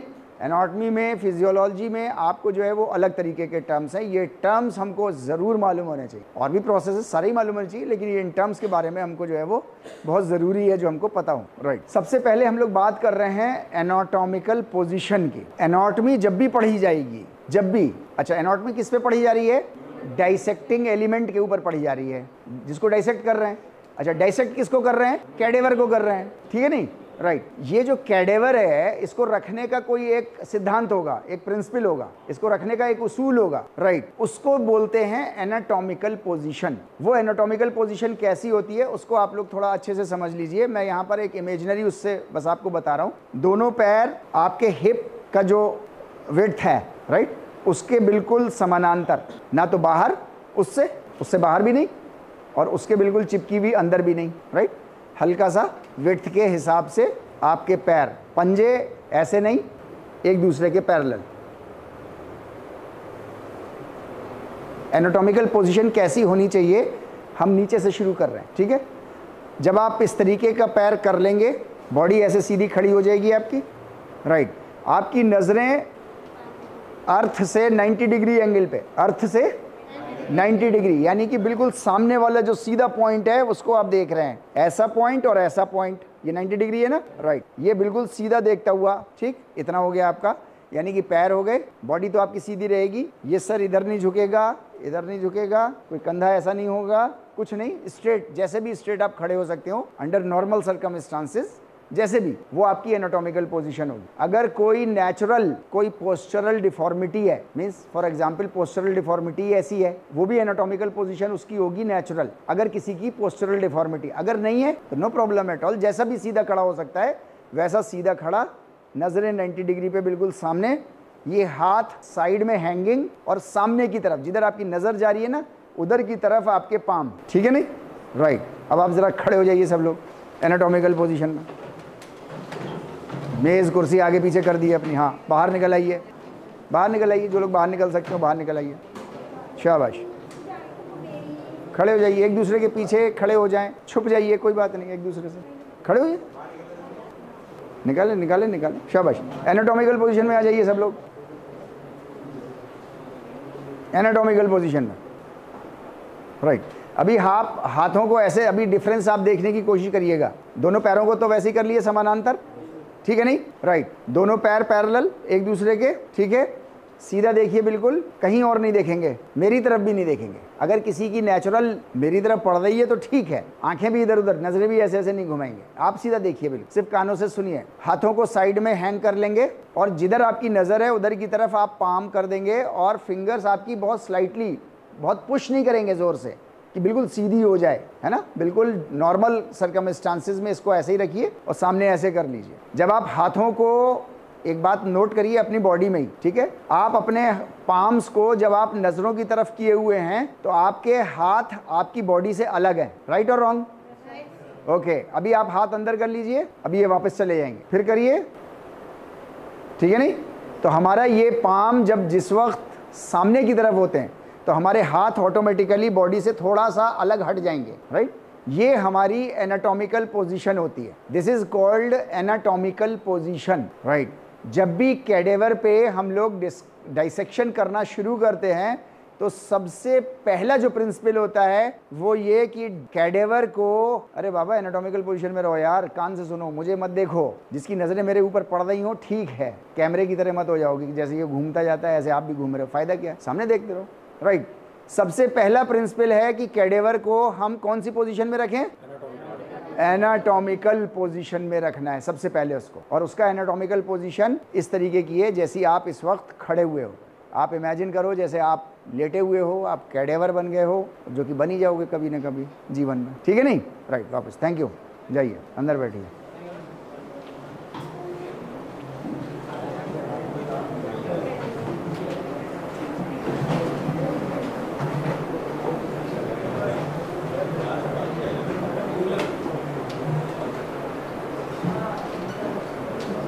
राइट, यहाँ से एनाटॉमिकल पोजीशन से हम एनाटॉमी की स्टडी को शुरू करते हैं, यहाँ से हम शुरुआत करते हैं।